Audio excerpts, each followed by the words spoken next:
Magandang umaga po, good morning po mga kabantot. Ang pangit ng ilaw ko. Ah, nagko-comment ako kasi nag-post po ako nung yung unang tirada ni Epifanio Labrador tungkol sa ginawa pagmumura niya sa namamahala ng iglesia at sa buong INC na rin. Meron na naman siyang follow-up video pinost niya to for 4 hours ago lang. Ito, magko-comment po ako rito. Pakinggan natin yung nagkasabi nitong tao na to. Ito na lang po yung lingkod ni Epifanio Labrador dito po sa ating programang Reaction Mo, Pirata po. Okay, sa araw po ito ay pag-uusapan po natin ito pong naging hakbang po ng Iglesia ni Cristo na kung saan lumalabas po na niloloko po ang taong bayan. So, yan po ang sentro ng ating pag-uusapan ngayon sa araw na ito. Niloloko So, sa daw. totoo lang po mga minamahal ko mga kababayan, marami po sa mga kababayan natin na nagpaabot po ng kanilang pagkadismaya. No, na kung saan talagang nagalit ang ating mga kababayan sa ipinakita kung katulonggisan. Yan, parang hindi ito sariling komentaryo. O komentaryo niya pero nire-represent niya daw yung taong bayan na doon nagalit. So naghahanap to ng sa todo ng salita niya, naghahanap to ng kakampi. Pakinggan natin ulit. Pakinggan natin po.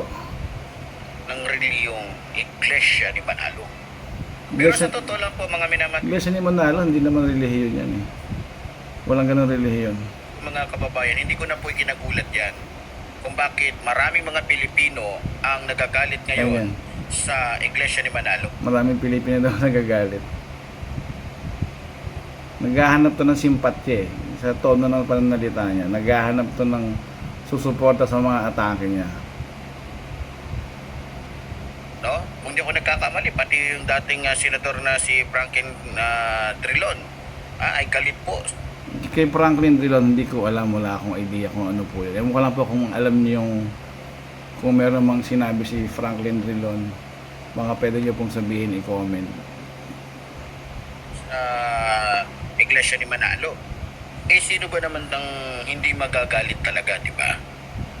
Kung makikita ninyo yung mga nakasulat doon sa kanilang mga placard, ay malayo po sa kanilang isinagawa o pipinakita sa ating mga mamamayan.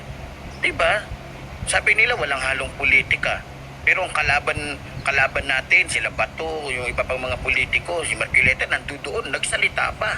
Alam niyo, sa totoo lang, matutuwa sana mga Pilipino kung yung mga sinabi ni Marcoleta doon.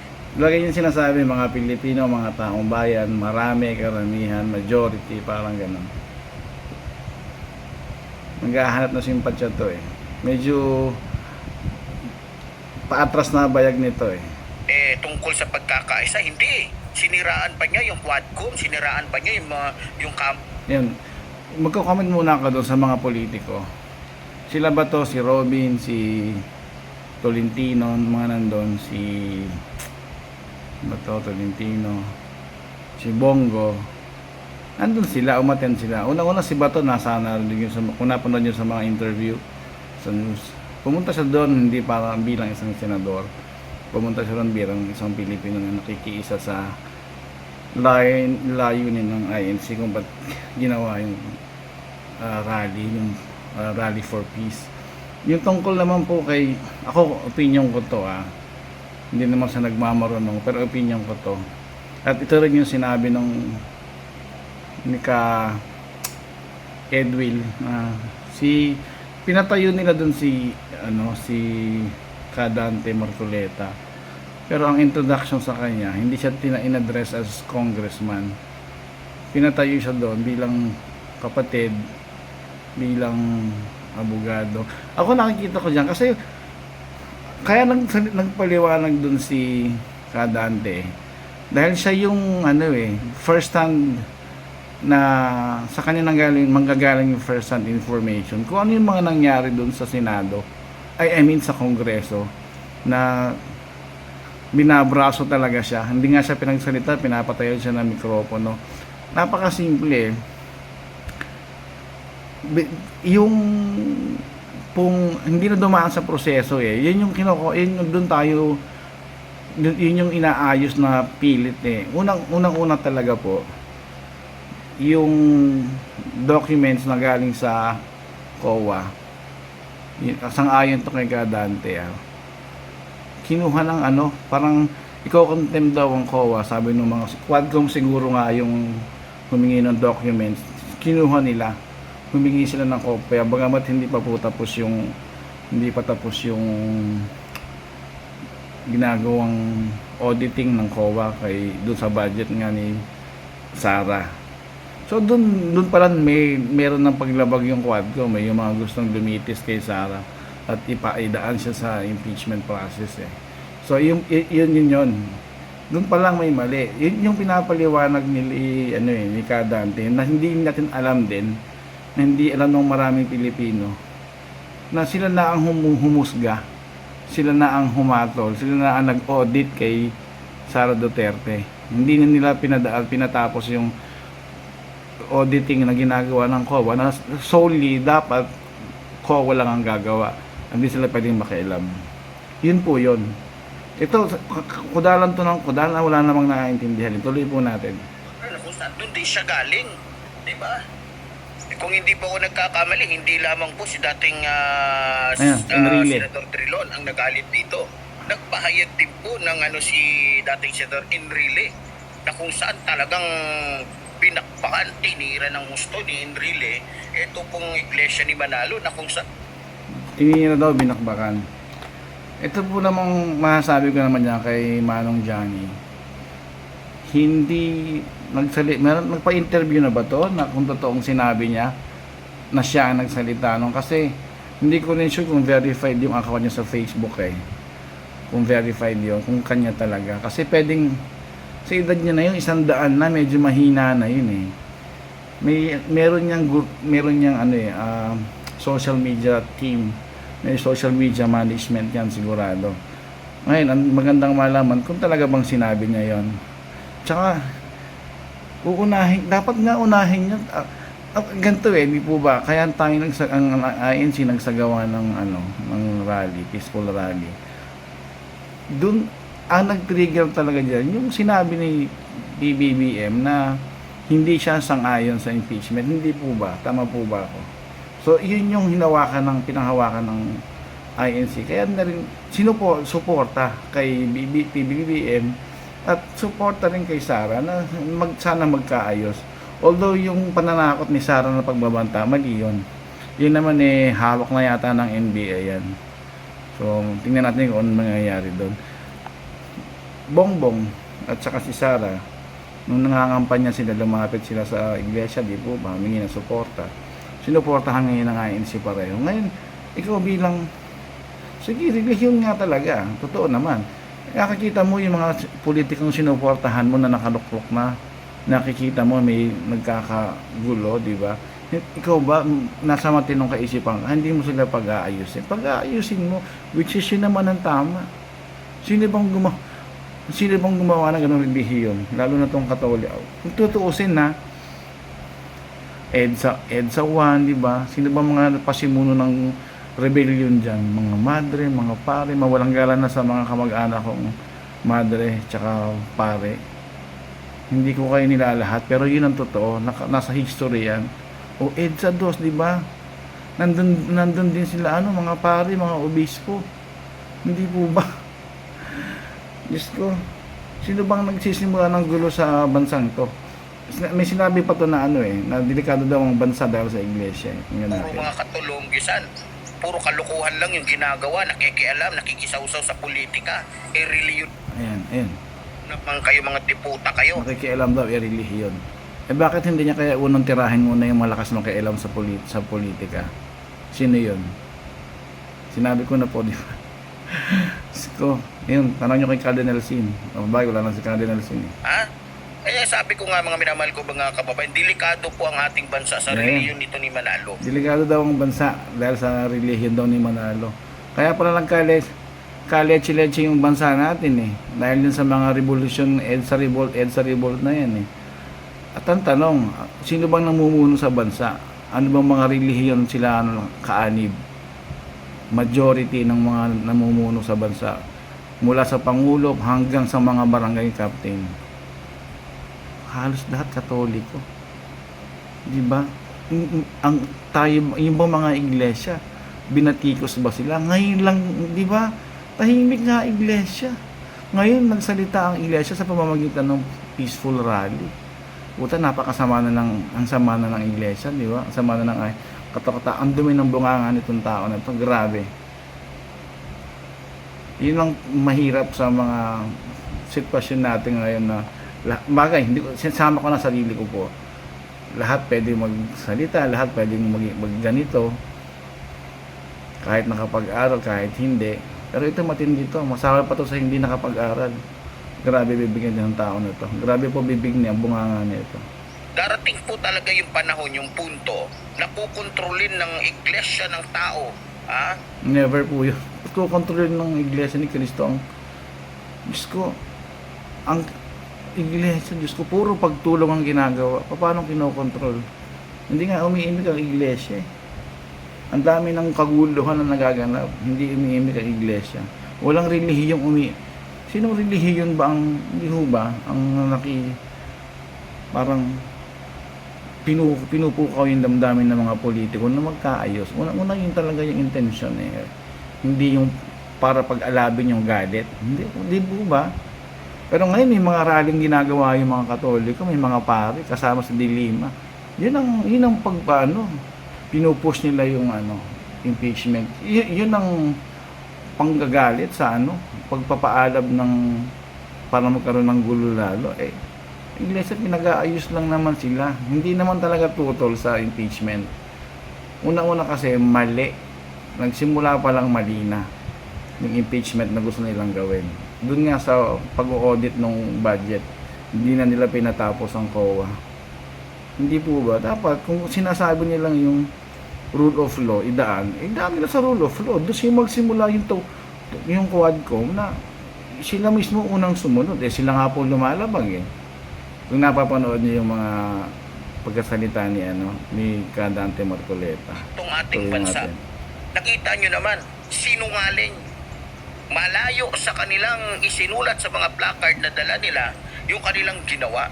Kung talagang peace rally yan, hindi sana pinahintulot nitong mongoloid na leader nila na si Eduardo Manalo na kung titignan mo sa pagiging demonyo talagang jablo tong hayop na to, pati magulang, kapatid, pinakulong, ginawa ng kwento. Madami siyang topic. May isa-isahin na. Mabilis lang. Yung Diablo, demonyo. Grabe, di ba? Sa mga nakakapanood ng mga kapatid, naku po, pag nakita nyo to, huwag nyo pong huwag nyo yung kantiin.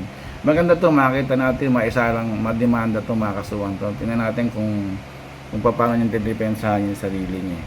Yung kay Kateni, saka kay si Angel, yung kapatid.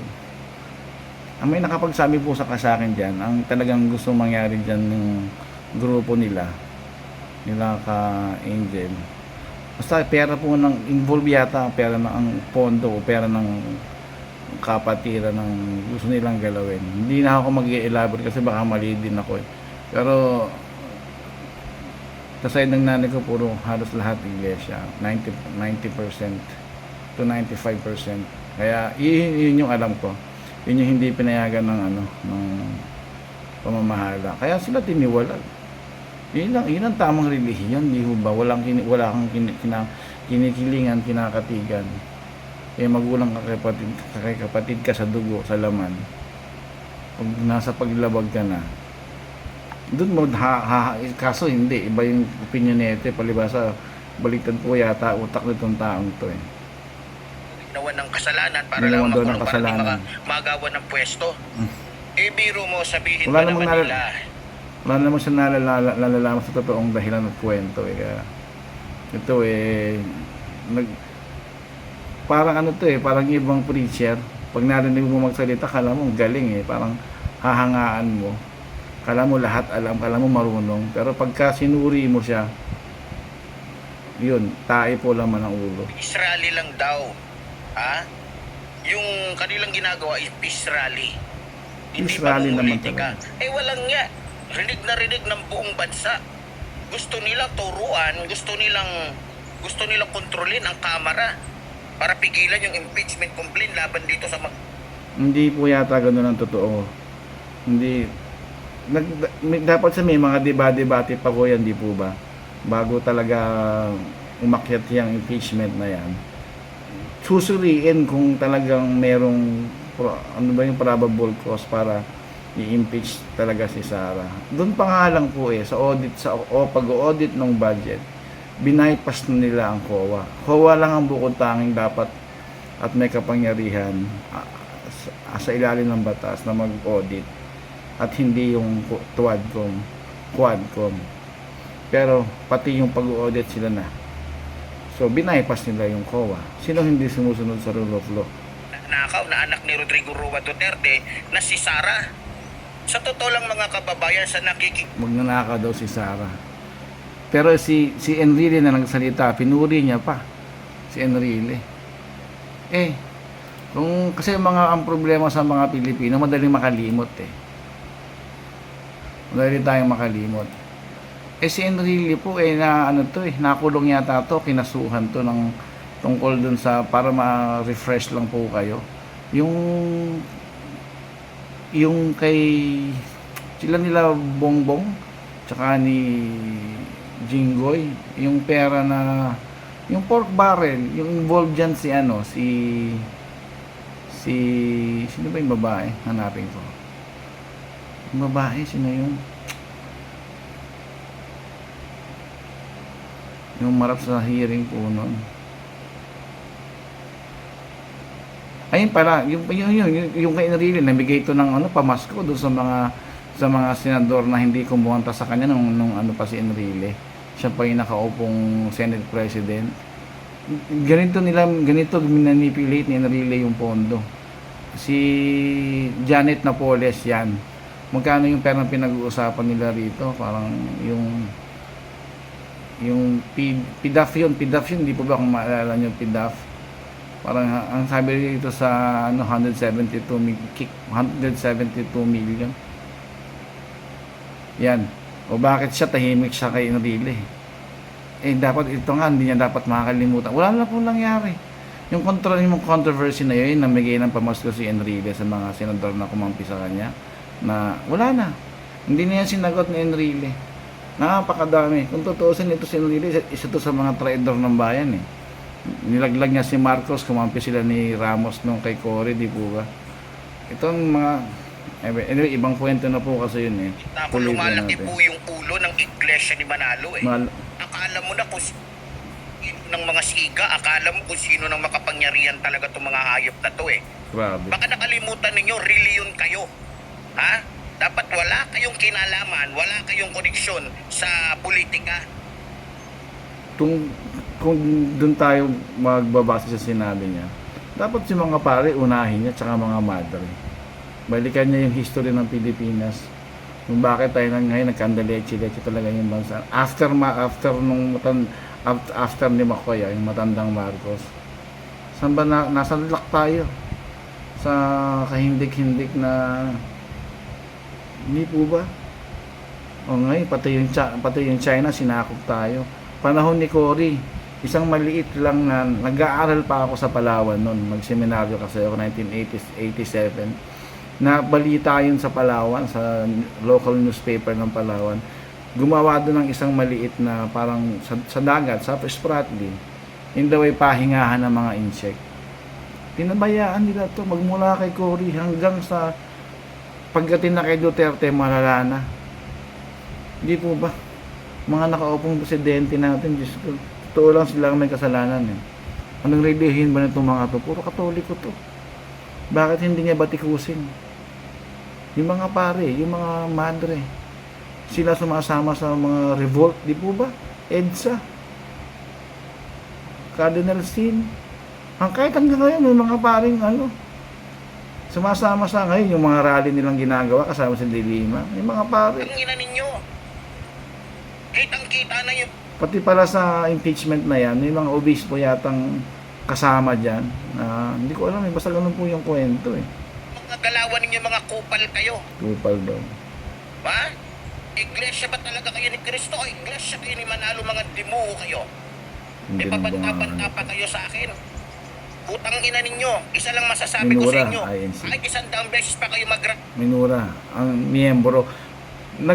Hindi naman sa nagtrabaho po ako sa Facebook ng mahigit dalawang taon. Content moderator ako. Ito lumalabag na to sa community standards ng Facebook. Siguro kahit sa YouTube lumalabag na to. Huwag niyo pong huwag niyo pong i-report kasi baka ma-take down yung account niya, ma-delete yung mga video. Wala tayong mapapanood na ebidensya. Maganda nandyan lang siya. Actually, gusto ko siyang i-report pero hindi ko po ginagawa kasi baka ma-take down yun. Mabura. Kasi hate speech na po yun eh.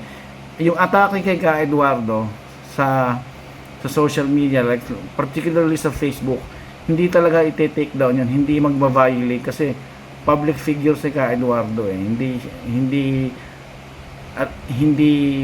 nila hindi magkakaroon ng violation to sa community standards ng Facebook o ng YouTube o ng ano pa bang TikTok, ganon. Hindi ko lang sa TikTok, pero mas sigurado ako sa Facebook dahil trabaho po ako doon. Pero yung aatakihin niya yung pag sinabi yung mga iglesia, yun na yung organisasyon eh, yung mga tao na may violation na to. Mati-take down talaga to. Huwag niyo lang pong i-report para nandyan lang siya. Para magandang ebidensya to. Hate speech po yun, yung atake nito. Hindi kayo susundin ng gobyerno. Mga tangina ninyo. Yan. Maliban lang doon sa mga matitinong iglesia ni Cristo. Yun na iglesia na yun eh. Ang pinatatamaan ko dito, yung mga iglesia ni Manalo na sumasali sa politika. Pero hindi ko pinatatamaan dito yung mga matitinong iglesia ni Cristo na talagang kay Cristo naglilingkod. Hindi naman sumasali sa politika, iglesia, seryoso ng tao na to. Tuwad talaga utak na ito. Pero, ulitin ko, ang tinitira ko rin dito, yung mismong pinuno ng iglesia ni Cristo, kaya pwede niyang tirahin. Yung pag-iisip, Ka Eduardo, mongoloid ka. Public, Biro hindi, mo, yun, yung rally, ginamit pa ni Bato. mongoloid, demonyo, diablo, hindi talaga magba-violate yan eh. Basta mga public figure, maluwag ang Facebook, ang YouTube. Pero again, yung iglesia na hate speech na yan, nilalahat niya eh. So, dun magba-violate siya. Pinahintulutan ng iglesia ni Manalo na magsalita si Bato de la Rosa na animoy akala. Hindi nagsalita si Bato. Nagsalita po ba si Bato sa rally? Walang tumindig na politiko doon, maliban kay Dante, di po ba? Pakicorrect nga po, hindi ko nasubaybayan ng lahat yung yung kabuuan ng rally. Ay biktima, akala mo ay inaapi. Pero ang totoo, sila tong mang-aapi. Sa totoo lang mga kababayan, talagang nakakagat. Mga api ba iglesia? Nagbibigay nga ng pabahay to sa mga kapatid eh. So imbis na problemahin pa ng bansa, ng gobyerno, yung mga kapatid na yung may walang pabahay, nangangailangan ng pabahay, iglesia na ang gumagawa. Inaako na ng INC, yung dapat ang gagawa ay ang gobyerno. Yung mga programang pangkabuhayan. Diyos ko, ito hindi nagsusuri itong tao na to. Kung ano lang yun pumasok sa isip niya, ilalabas ng bunganga niya. Ang dami, di po ba yung sa pagbubukid, sa paghahayupan, di po ba yung mga tahi-tahi, ano mo ba sa mga pangkabuhayan. Diyos ko, ang daming binibigyang hanap buhay na iglesia. Tuwan-tuwa nga, sino ba yun? Si Duterte, kahit ng mga nakaraang presidente. Katuwang nila ang iglesia sa pagpapaunlad ng bayan dahil ang iglesia tumutulong. Kumbaga, yung tulong ng iglesia sa mismo mga kapatid at sa hindi kapatid, kabawasan na yon sa problemahin ng gobyerno. Kaya sa ibang bansa, kung papurihan at tingalain nila ang iglesia, gano'n na lang. Pero itong taong ito, hindi ko alam. Ito sugo to sugo. Talaga eh.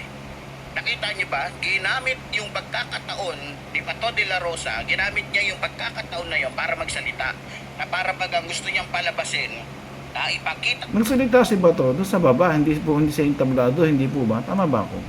sa taong bayan na yung rally na yon ay para sa kanila, para kay Sara, para kay Bato, para kay Bongo, para, di ba? Sa totoo lang, nakakagalit talaga. anong ginawa ng pamunuan ng Iglesia ni Cristo. Ako, duda ako dito. May nangyaring may nangyaring lagayan dito. Duda lang siya. Hindi niya kaya patunayan ng yun. pamunuan ng Iglesia ni Manalo ang kanilang mga membro para magamit naman ng mga demonyong politiko katulad ni Bato de la Rosa, ni Bongo, ni Sara at iba pa. Ang daming kalaban nito. Naghahanap talaga ng... Lumuluwa na yung mata sa Pinagiliit nito yung lupang pero tatapakan ganoon niya. pa man mga minamahal ko mga kababayan, balita ko po, kikilos na ang mga Katoliko at iba pa mga reliyon. Hahanap siya ng para ano. po purahin sa mapa itong Iglesia ni Manalo. Ano na siya, nag-aaya na, nag-i-invite. Kumbaga, parang inuurot niya yung mga Katoliko. Eh, hindi na naman puro iglesia ang nasa rally at ang may gusto mangyari ng kapayapaan na yun. Iba-ibang religion. Pati Muslim binanggit niya. Sabi ko sa inyo, Mga kapatid na natutulog lang ang mga Katoliko, kapatirang pero pag Muslim. yan ay ginising ninyo, tuldok na lang kayong mga Katoliko, mga ano kayo, mga igling kayo. No? Tuldok na lang kayo sa dami ng Katoliko, tandaan ninyo, 1% lang kayo sa dami ng Katoliko. Wala eh. Ginagago nyo yung mga Katoliko, ginagago nyo yung ibang mga religion. Akala nyo talaga kayo na yung pinakamalakas. Malakas Wala lang namang kayong ganun. manloko, Hindi. malakas lang kayong mambudol, Hindi. malakas lang kayo na kulto kayo dahil pera-perang labanan ninyo dyan. Hindi niya kaya Alam niyo, sa totoo patunayan. lang, kumpirmado po na talagang binigyan po ng bilyon-bilyon Kumpirmado. ng mga kalaban natin. Ito pong pamunuan Maglabas po ng nga, Iglesia maglabas ni Cristo. ka ng Kaya ano, po ganito, ebidensya mo. Nagsagawa agad sila na animoy Israeli kuno. Pero ang totoo, pamumuliti ka pala. Biro Hindi mo. totoo eh. Buti sana kung magaganda yung sinabi Sarado ni, utak nito. ni Marculeta. Hindi. Puro patama, puro paninira sa Quadcom. Yung paninira, puro patama, kinukwento ni Dante, yun nangyari. Kasi siya yung nasa kongreso eh. So, para sa kaalaman ng kabatiran ng mga kapatid, kumbaga, binigyan niya ng backgrounder eh, para malaman niyo kung bakit tayo nandito. Kung bakit natin sinusuportahan si PBBM na hindi siya sang-ayon sa impeachment. But since pinupush nila yung impeachment, naturally, kukwento ni Dante Marcoleta kung ano yung nangyari.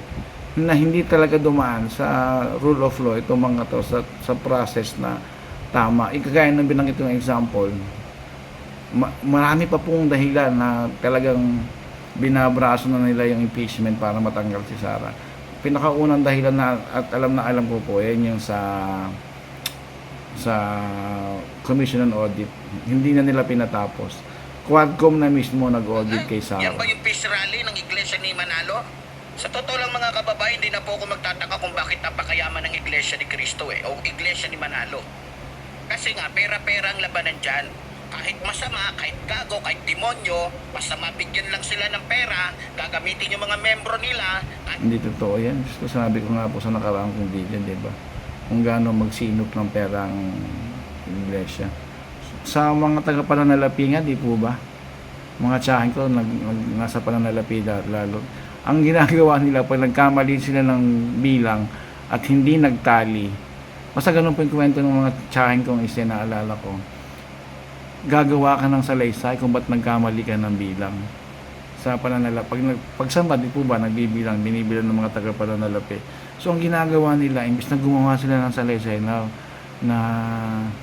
papaliwanag bakit kinulang, kahit sentimo lang, kahit piso lang yan, ipapaliwanag mo yan. So, ang ginagawa ng ibang nasa pananalapi, pag nagkamali, para magtali lang yung bilangan nila. Hindi ko wala kung paano proseso eh. So, inaabonohan na nila kung magkano yung kulang. Huwag na lang talagang maabala na gagawa ka pa ng salaysay. Explain mo bakit. So, inaabonohan na lang. Ganun katindi suminop ng pera Ingles. So, tato lang naman na Hindi na maganda yung kanilang purpose at hindi na maganda yung kanilang ginagawa. Yung biro mo, napakatanga ng mga Iglesia ni Cristo ni Manalo. Di ba? Peace rally, tapos pinagsalita yung mga kalaban ng ating gobyerno. Hindi pinagsalita. Pero ganun pa man, Pinagsalita, ayokong hindi. lahatin. Kasi Si balita ko Marcoleta may ilang lang. mga Iglesia ni Cristo na Tatapusin ko na po niya kasi medyo mahaba na yung video. Yun lang. Ang daming dapat masagot na sinasabi nitong tao na to eh. Pag nakita niyo, wag yung kante maganda to makarating sa korte to eh. Para tingnan natin kung paano tingnan natin itsura niya kung ano nangyayari sa kung paano niya didepensahan yung sarili niya sa hukay na ginawa niya para sa sarili niya. Yun lang po mga kabantot.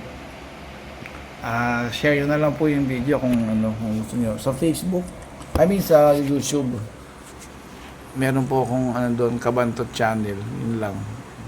Yung ina-upload ko dito sa TikTok, meron din po doon. Follow nyo na lang, like na lang, ganun lang. Para ang dami rin kasi nagbablog tungkol dyan sa issue ng INC na talagang mga saliwa po yung nalalaman nila. Hindi sila talaga nagsusuri eh. Hindi sila nakikinig. Kung nakikinig lang talaga sila at pinakikinggan nila yung katotohanan, hindi na magsasalita ng ganyan yung mga tao na yan. Kaso wala po eh. Sabi nga, yung nagtutulog-tulugan mahirap gisingin. Yun lang po. Ingat po. Anong oras na po ba? Alas 5 na ng umaga. Magandang umaga po. Ingat po.